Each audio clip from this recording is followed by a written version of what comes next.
Oke, assalamualaikum warahmatullahi wabarakatuh. Selamat siang teman-teman semuanya. Semoga tetap sehat selalu, tetap semangat dan dimudahkan segala urusannya, dilancarkan juga puasanya bagi yang menjalankan puasa. Oke, ketemu lagi dengan saya. Untuk kali ini kita akan memasuki teori tentang reologi. Kita langsung mulai saja ya. Oke. Jadi, reologi itu adalah ilmu yang mempelajari tentang sifat aliran dari suatu sediaan kalau di dalam bidang farmasi. Kalau kita dalam bahasa Yunani kita kenal, itu ada dua kata, yaitu reo yang artinya mengalir dan logos yang artinya ilmu. Kemudian menurut penemu sebelumnya yaitu Bingham dan Crawford, dia mengatakan bahwa reologi itu menggambarkan aliran zat cair atau perubahan bentuk, dikenal juga sebagai istilah deformasi zat di bawah tekanan. Dalam bidang penelitian dan teknologi farmasi, kalau kita bicara tentang teknologi farmasi, itu berarti tidak lepas dengan yang namanya sediaan, formulasi, uji mutu fisik, evaluasi dari sediaan. Bisa sediaan cair, bisa sediaan semi solid, bisa juga sediaan solid atau sediaan padat. Nah, pengukuran reologi itu kita gunakan untuk mengkarakterisasi apa saja kalau diaplikasikan di dalam suatu sediaan. Yang pertama adalah proses penuangan sediaan dari botol. Kalau kita bicara botol, berarti di situ sediaannya adalah sediaan cair. Bisa sirup, bisa emulsi, bisa suspensi. Kemudian yang kedua adalah penekanan atau pemencetan sediaan dari tube. Kalau kita bicara tube, berarti sediaan itu adalah sediaan semi solid. Bisa salep, bisa pasta, bisa gel, bisa krim. Atau wadah lain yang bisa berubah bentuk. Misalnya di sini ada pemencetan salep dari tube-nya. Yang ketiga adalah penggosokan dan pengolesan bentuk produk di atas permukaan kulit atau absorpsi ke dalam kulit. Contoh adalah pengolesan krim pada wajah atau pengolesan lotion di dalam pada kulit tubuh kita. Yang selanjutnya adalah pemompaan sediaan dan penyimpanan ke alat pengisian. Misalnya penyimpanan atau pemompaan sediaan gel ke dalam tube atau pengisian filling sirup ke dalam botol sirupnya. Nah, ini juga dipengaruhi oleh reologi. Kemudian pelewatan dari jarum suntik ya yang diproduksi oleh industri. Jeksia sediaannya berarti ini. Nah, reologi dari suatu produk tertentu itu menggambarkan konsistensi dari bentuk cair ke semi solid sampai kepadatan.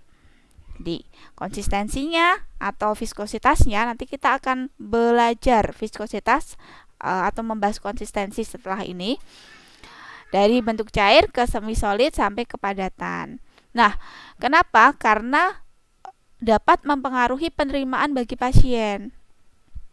Penerimaan obat oleh pasien, mempengaruhi juga stabilitas fisika, bahkan availabilitas biologi suatu zat aktif atau suatu zat aktif itu sampai ke sirkulasi sistemik atau sampai ke aliran darah.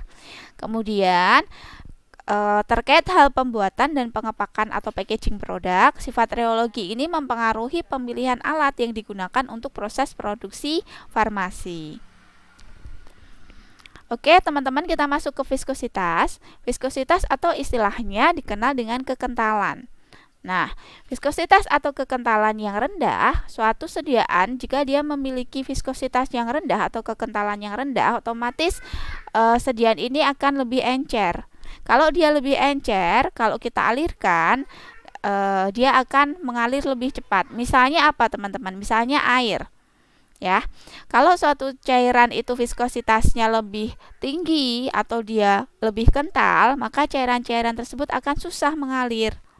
Misalnya oli, kecap, saus itu kemampuan mengalirnya itu lebih susah daripada kita bandingkan dengan air, ya, yang viskositasnya lebih rendah. Misalnya di sini kita menuangkan air dan kecap. Air adalah memiliki kekentalan yang lebih rendah, kecap memiliki kekentalan yang lebih tinggi. Kita sama-sama tuangkan di atas lantai yang miring, pasti air ini akan mengalir lebih cepat daripada kecap karena viskositas atau kekentalannya lebih rendah atau dia lebih encer. Secara teoritis dalam ilmu reologi, istilah kekentalan ini bisa dikatakan suatu pernyataan tahanan dari suatu cairan untuk mengalir, kekentalan, suatu kemampuan cairan untuk mengalir, di mana kalau viskositasnya rendah, maka kekentalannya juga viskositasnya rendah, maka kekentalannya juga akan tinggi. Kalau viskositasnya rendah, itu kekentalannya akan berkurang. Kalau viskositasnya tinggi, kekentalannya juga akan bertambah. Di mana semakin tinggi viskositas, berarti dia semakin kental, maka tahanannya semakin besar. Jadi di sini viskositasnya ini berbanding lurus dengan besar tahanannya. Kita masuk ke hal-hal yang mempengaruhi viskositas.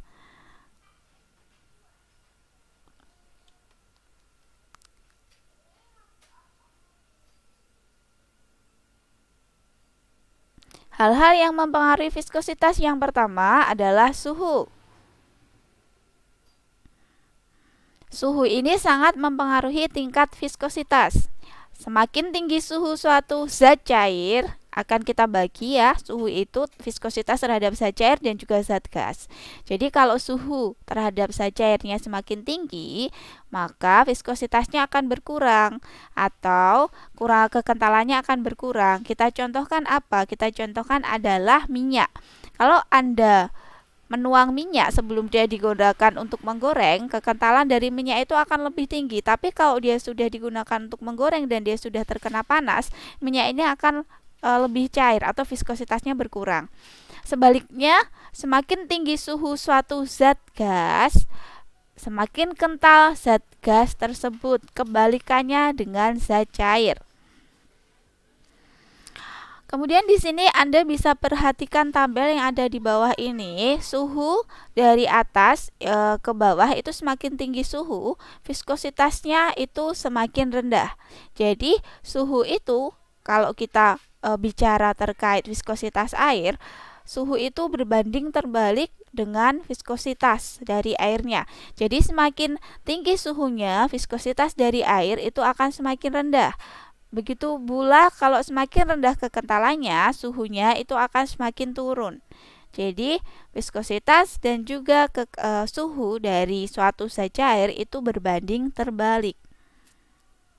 Yang kedua adalah tekanan.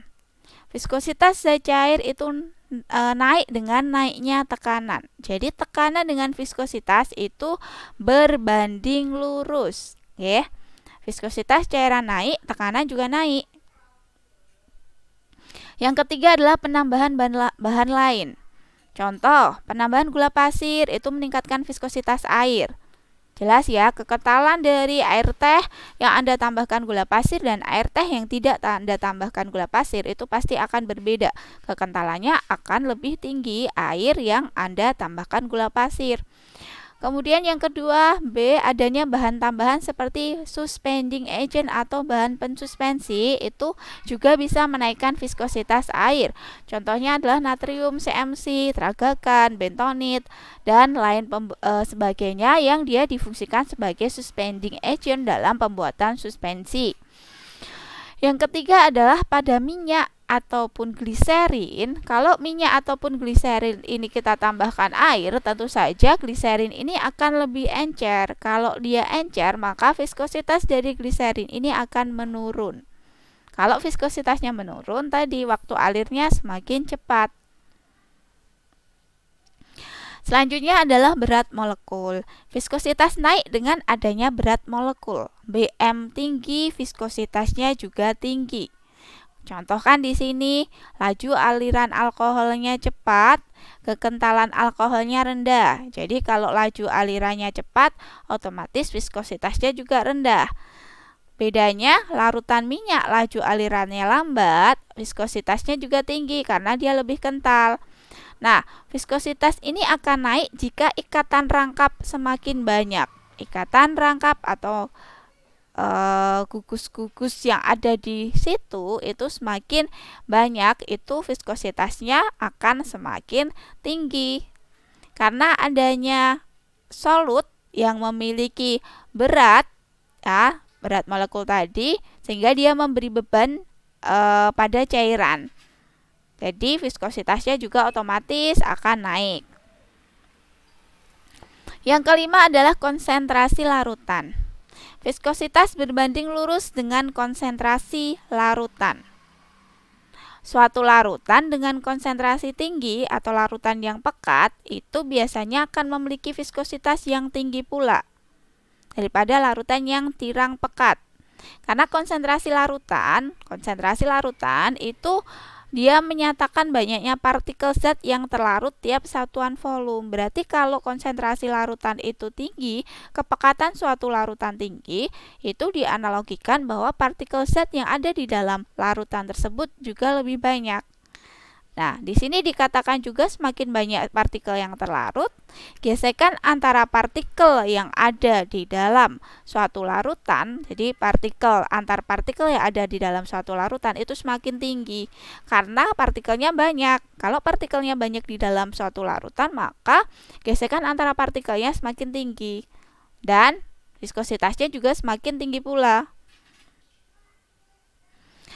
Kita lanjutkan ke aplikasi reologi di bidang farmasi. Nah, reologi di bidang farmasi itu ada berbagai macam aspek. Yang pertama adalah cairan. Pencampuran cairan dengan bahan yang lain. Contoh sirup ya, sirup, kita membuat sirup dengan bahan yang lain. Bahan yang lain apa? Kalau sirup itu tentu ada zat aktif, ada zat tambahannya, gitu kan ya. Kemudian pelewatan melalui mulut wadah. Misalnya memasukkan sediaan sirup ke dalam botolnya, penuangan dari botol, pengemasan dalam botol, pelewatan melalui jarum suntik. Nah, ini sama-sama sediaan cair kan. Kemudian perpindahan cairan, termasuk pemompaan dan pengaliran cairan melalui pipa. Jadi kalau di industri itu banyak pipa-pipa yang mengalirkan cairan, kemudian yang berkaitan dengan proses produksi tersebut. Nah, di sini juga ada beberapa di industri farmasi gitu kan ya, bahkan di industri besar itu seperti itu. Kemudian stabilitas fisik dari sistem-sistem dispersi. Kalau ke semi solidnya, penyebaran dan pelekatan pada kulit dicontohkan tadi. Kalau suatu sediaan semi solid itu diaplikasikan ke kulit, misalnya adalah krim kepada wajah, lotion kepada kulit. Nah, di situ akan ada terjadi penyebaran dan pelekatan lotion di kulitnya. Ada pelekatan atau penyebaran krim ke wajah kita. Nah, itu adalah sediaan semi solid. Kemudian pemindahan dari wadah atau pengeluaran dari tub. Pemindahan sediaan semi solid itu yang sudah selesai diproduksi kita masukkan ke dalam wadah, atau pemakaian suatu salep kita keluarkan dari tub untuk dioleskan. Nah, ini adalah pengeluaran dari tubnya. Kemudian kemampuan zat padat untuk bercampur dengan cairan-cairan yang saling bercampur satu dengan lainnya. Kita contohkan adalah sediaan semi solid, tetapi di situ dia emulsi, baik dia minyak dalam air ataupun air dalam minyak, gitu kan ya. Kemudian bisa juga tipe yang lain, suspensi itu. Jadi zat padatnya kita larutkan ke dalam basisnya apa? Basis dalam pembuatan sediaan semi solid ini. Nah, kemudian pelepasan obat dari basisnya. Pelepasan obat dari basisnya, basis apa dulu? Basis salep, basis krim, apa dia basis hidrokarbon, basis berlemak, kemudian basis air dan lain sebagainya. Nah, ini juga ada kaitannya dengan bidang reologi yang kita pelajari saat ini. Kemudian kalau dia padatan, Bu, contohnya apa? Aliran serbuk dari corong ke dalam lubang pencetak tablet, atau kita bicarakan ini adalah mesin pengempa tablet ya. Mesin cetak tablet itu ada namanya hopper. Hopper itu apa, teman-teman? Hopper itu adalah tempat meletakkan granul atau serbuk yang nanti akan dicetak dengan mesin cetak tablet itu dimasukkan ke dalam die ya. Kemudian dia dikempa dengan kekuatan kempa sehingga dia menjadi tablet yang padat. Nah, di sini. Kemudian kemampuan pengemasan dari padatan dalam bentuk serbuk atau granul. Nah, setelah itu kan dikemas. Nah, di sini terkait juga dengan reologi. Kemudian yang keempat adalah pemprosesan. Yang dikatakan pemprosesan ini adalah pemprosesan dari proses produksi pada suatu sediaan farmasi. Nah, kita perhatikan kapasitas produksi dari alat. Berapa kapasitasnya? Kalau kita membuat sirup kira-kira 1000 botol, berapa kapasitas dari alatnya? Berapa berat bahan yang kita gunakan? Nah, efisiensi pemprosesan ini juga akan mempengaruhi. Oke, ini latihannya. Silahkan untuk dikerjakan ya. Ada 4 saja. Nanti silahkan dicari di penjelasan awal yang sudah saya sebutkan tadi. Kita lanjutkan dulu. Oke, kita bicara tipe-tipe aliran. Mungkin kemarin kita sudah membahas sedikit di praktikum farmasi fisika ya, yang reologi aliran Newton dan aliran non-Newton, gitu kan ya. Nah, pembagian aliran cairan ini ada 2, yaitu aliran Newton dan aliran non-Newton. Kita lihat perbedaannya. Kalau aliran Newton itu jenis aliran yang ideal. Pada umumnya, cairan yang bersifat ideal itu adalah pelarut, campuran pelarut, dan juga larutan sejati. Pada cairan Newton, kita ada kenal hubungan antara kecepatan tekanan atau sharing rate kecepatan, sharing tekanan, kecepatan tekanan, dan sharing stress, besarnya tekanan. Jadi ada hubungan antara kecepatan tekanan dan besarnya tekanan itu adalah linear. Dengan suatu tetapan yang dikenal dengan viskositas atau koefisien viskositas. Kita lihat, tipe aliran ini umumnya dimiliki oleh zat cair tunggal, ya, tidak zat cair campuran, atau larutan dengan struktur molekul sederhana, volume molekul kecil. Nah, tipe aliran yang mengikuti sistem Newton, viskositasnya tetap pada suhu dan tekanan tertentu.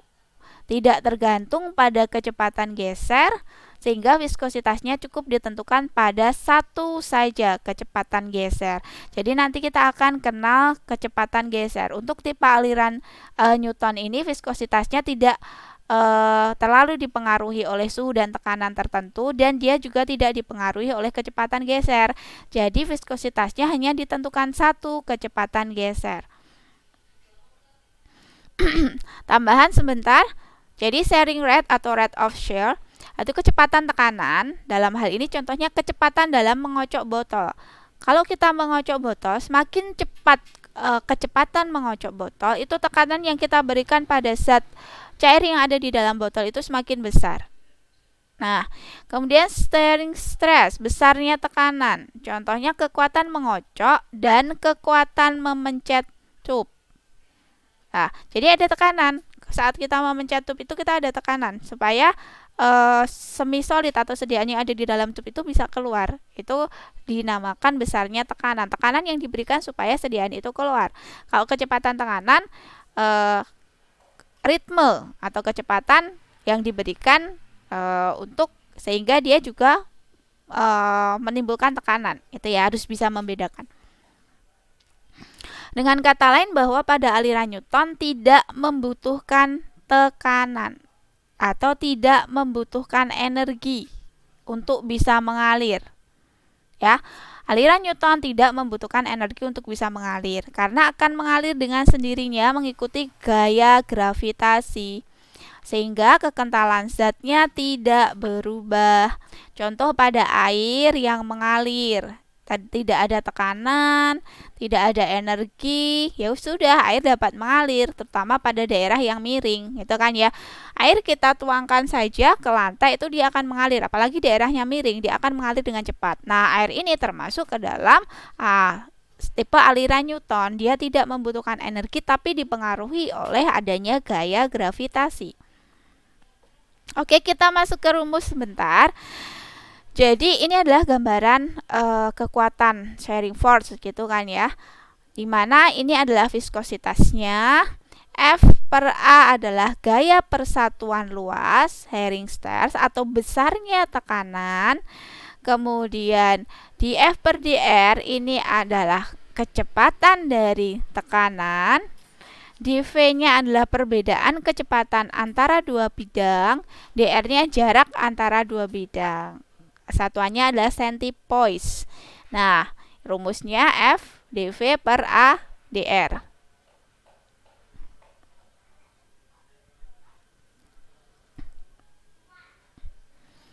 Kemudian fluiditas. Fluiditas adalah kebalikan dari viskositas. Viskositas ini ya. Jadi, fluiditas adalah seperviskositas atau kebalikan dari viskositas. Kemudian kita akan kenal viskositas kinematis. Viskositas kinematis dinyatakan di mana viskositas suatu cairan dibagi dengan kerapatan cairan tersebut. Ini adalah viskositas kinematis. Kemarin kita sudah belajar kerapatan ya. Jadi viskositas kinematis adalah viskositas dibagi oleh kerapatan dari cairan tersebut. Berapa kerapatan dari cairan tersebut? Nah, viskositasnya dibagi dari kerapatan. Jadi kerapatan dari masing-masing cairan berbeda-beda. Satuannya apa? Stokes dan centistokes atau CS.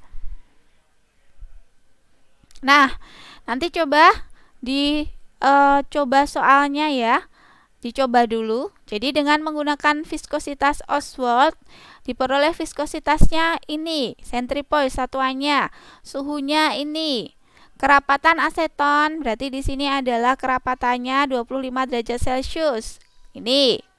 Berapa viskositas kinematis pada aseton pada suhu 25 derajat Celcius? Kan mudah. Viskositas kinematis rumusnya adalah viskositas dibagi dengan kerapatan. Ya sudah, viskositasnya berapa? 0,313 dibagi kerapatan dari aseton 0,788 gram per centimeter kubik. Sudah jadi.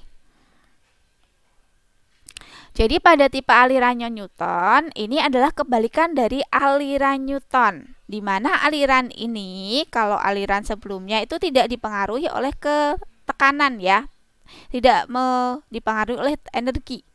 Kalau aliran non Newton, aliran ini dipengaruhi oleh adanya kecepatan dan besarnya energi sehingga bisa mengalir. Bila tidak diberi tekanan, maka sediaan ini tidak akan mengalir. Jadi butuh bantuan suatu sediaan ini untuk mengalir. Oke, kita contohkan. Kalau sistem non Newton dibagi dalam beberapa aliran, ada yang dipengaruhi oleh waktu, yang tidak dipengaruhi oleh waktu, gitu ya. Kalau yang tidak dipengaruhi oleh waktu ada aliran plastis, pseudoplastis, dilatan. Kalau yang dipengaruhi oleh waktu adalah tiksotropik dan antitiksotropik. Oke, kita ke pengukuran viskositas, teman-teman. Viskositas diukur dengan alat yang disebut viskometer. Ada beberapa jenis viskometer yang bisa kita gunakan berdasarkan aliran yang bisa diukur. Ada dua, sistem Newton. Tadi dia tidak membutuhkan energi dan hanya dipengaruhi oleh adanya gravitasi. Tapi kalau sistem non-Newton, dia membutuhkan energi, membutuhkan tekanan untuk dia mengalir. Nah, termasuk viskositas tipe Newton adalah viskometer kapiler dan viskometer bola jatuh. Kalau viskositas sistem non-Newton, viskometernya adalah viskometer cup and bob dan cone and plate. Kita ke viskometer kapiler.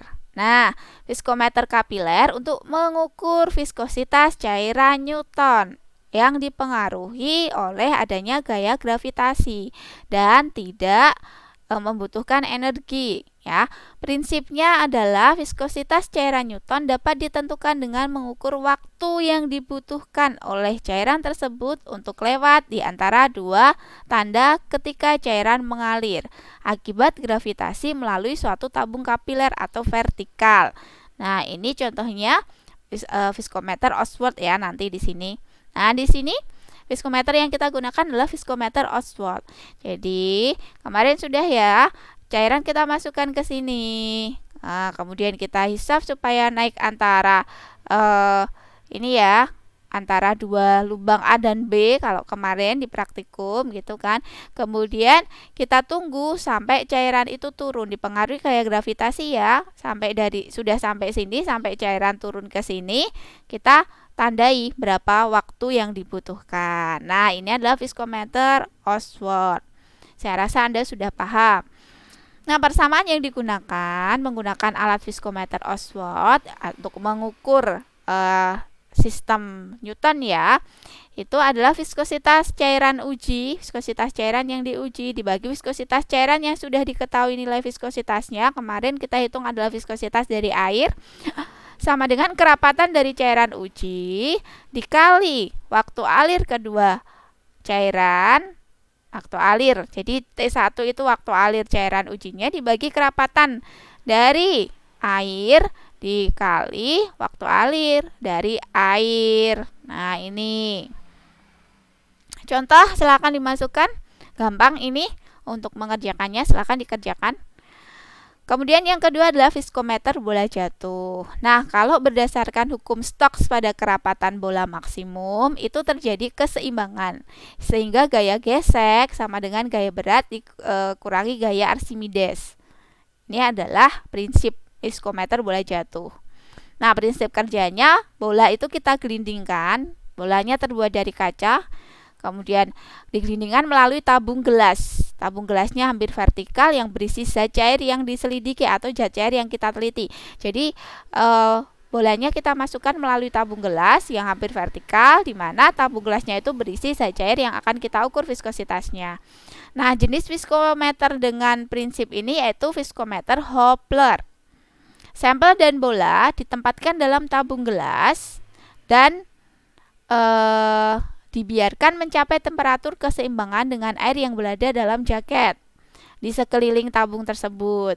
Tabung dan jaket air tersebut kemudian dibalik, yang akan menyebabkan bola berada pada puncak. Nah, ini. Jadi ini sudah ada aliran, ini adalah jaketnya. Ini adalah cairan yang akan diukur viskositasnya. Kemudian bolanya kita masukkan, kemudian nanti dibalik. Bola jatuh kan? Ini bolanya akan jatuh.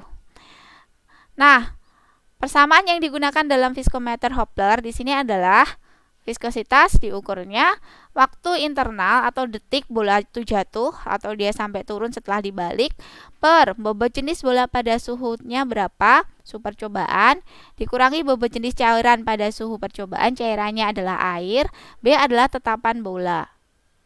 Nah, kegiatan ini identik dengan cara sederhana, yaitu menjatuhkan suatu bola logam, misalnya dalam sebuah wadah berisi cairan, kemudian dijatuhkan. Waktu ini dihitung sejak bola dijatuhkan hingga mencapai dasar wadah. Jadi kan bola tadi dibalik, dia ada di permukaan, dihitung waktunya dengan stopwatch sampai bola itu ada di dasar. Kemudian viskometer cup and bob. Prinsip kerja dari viskometer cup and bob itu adalah sampel digeser dalam ruang antara dinding luar dari bob dan dinding dalam dari cup. Dinding luar dari bob, luar, dinding dalam dari cup. Dan ketika bob masuk persis di tengah-tengah. Oke, kita lihat alatnya. Nah, di sini cup and bob. Prinsip kerjanya seperti tadi, viskometer cup and bob. Kemudian viskometer Stormer. Ini tipe viskometer Stormer atau contoh gambarnya. Kemarin sudah ya, di mana pemberatnya jatuh. Jadi di sini kita isi dengan zat yang kita ukur viskositasnya, kemudian pemberatnya jatuh, rotornya akan berputar. Kemudian kecepatan rotor kita hitung dengan stopwatch dan penghitung putaran. Ya. Nah, kelemahan viskometer ini itu kadang terjadi aliran sumbat yang disebabkan geseran yang tinggi di sepanjang keliling bagian tube, sehingga menyebabkan penurunan konsentrasi. Nah, penurunan konsentrasi ini bisa menyebabkan bagian tengah zat yang ditekan keluar memadat. Itu kita sebut sebagai aliran sumbat. Oke, selain viskometer Stormer, ada Brockfield. yang menggunakan spindle. Kemarin saya sudah meminta Anda untuk mencari gambar ya dan tutorialnya supaya ada gambaran. Nah, spindle yang digunakan itu disesuaikan dengan jenis bentuk sediaan yang akan diukur ya spindlenya. Viskometer Brockfield di sini. Untuk bagian-bagiannya di sini bagian alatnya ya. Jadi di sini ini pengaman spindle, kemudian ini adalah sampelnya kita masukkan ke dalam wadah, biasanya seperti beker glass, kemudian spindlenya kita masukkan. Nah, untuk spindle atau jenis spindlenya ini tergantung sediaan yang akan kita ukur, apakah dia konsistensinya sangat padat, apakah dia rendah. Nah, ini ada tipe-tipe spindle yang bisa kita gunakan. Nah, untuk persamaan viskometer cup and bulb, nah di sini ada viskositas sama dengan konstanta alat dibagi putarannya berapa kali dibagi kecepatan sudut, atau bisa dikatakan konstanta alat dikali berat dibagi RPM. Kalau plastis, viskositas plastis itu adalah KV W tadi sudah ada per WF dibagi RPM. Nah, WF itu internship yield value dengan gram, dalam gram. Kemudian nilai yield value itu sama dengan KF dikali WF. Nah, contoh sampel dianalisis dengan viskometer Stormer. Berarti kita menggunakan rumus viskometer Stormer ya teman-teman. Viskometer Stormer. Nah, ini dianalisis dengan viskometer Stormer. Ada W-nya diketahui, kecepatan rotornya, V-nya diketahui, WF-nya diketahui, KV-nya diketahui, KF-nya diketahui. Tinggal dicari viskositas plastis dan yield dari sampel tersebut. Viskositas plastis. Nah, berarti ini KV pakai rumus ini ya. W min WV per V. Nah, yieldnya berarti KV dikali WV. Nanti akan dapat hasilnya. Viskometer cone and plate. Nah, kalau untuk viskometer ini, cara pemakaiannya adalah sampel ditempatkan di tengah-tengah papan. Kemudian dinaikkan hingga posisinya di bawah kerucut. Ya, jadi sampelnya ditaruh di tengah-tengah papan, kemudian dinaikkan hingga posisinya di bawah kerucut. Setelah itu kerucut digerakkan oleh motor dengan bermacam kecepatan. Jadi ada pengaturan kecepatan di motor tersebut. Sampelnya kita geser dalam ruangan sempit antara papan dan diam, dan kemudian kerucut akan berputar. Ini adalah termasuk untuk mengukur larutan non-Newton ya, yang harus dibantu untuk pengalirannya. Nah, ini viskometer Ferranti Shirley. Ini kerucutnya ya. Oke. Keuntungannya menghemat waktu dalam membersihkan dan mengisi sampelnya. Kemudian kestampilan suhu sampel itu bisa stabil. Kemudian volumenya sedikit. Nah, jadi kalau kita mau mengukur viskositas menggunakan alat tertentu, kita juga harus memperhatikan berapa volume sampel yang kita miliki. Kalau volume sampel kita sedikit, ya alat ini cocok ya. Kalau kita menggunakan viskometer Brockfield, tadi dia butuh agak banyak. Nah, kita harus bisa, istilahnya adalah mengetahui viskometer apa yang cocok untuk melihat viskositas dari sediaan yang kita miliki. Persamaannya adalah viskositas cairan Newton. Ya, cairan Newton. Cone and plate. Tadi saya bilangnya non Newton ya, cairan Newton. Ya. Ternyata di sini dibagi, yang benar cairan Newton ya. Sorry, tadi ada kesalahan sedikit. Jadi di sini C konstanta alat per puntiran dari cone and plate-nya per V, kecepatan kerucut berapa menit. Jadi di sini bisa digunakan untuk mengukur air ya, konsistensinya lebih rendah. Atau bisa untuk sampel yang lain, kita bandingkan juga bisa. Oke, nanti kita tinggal ukur berdasarkan alat ini berapa viskositasnya. Nah, viskositas plastis untuk bahan yang menunjukkan aliran plastis itu adalah C, U sama dengan C, T per TV, dibagi TV per V, nilai yield value-nya. Berarti ini untuk viskositas plastis itu nanti akan tergantung dari viskometer yang digunakan. Ya. Oke, sudah selesai. Silahkan nanti kalau ada pertanyaan disampaikan di Google Classroom. Kemudian untuk tugasnya dan perhitungannya saya tunggu hari ini paling lambat jam 12 malam untuk diupload di Gizi ya, supaya nanti saya bisa tahu mana yang Anda pahami, mana yang tidak Anda pahami. Terima kasih atas perhatiannya. Selamat siang. Assalamualaikum warahmatullahi wabarakatuh.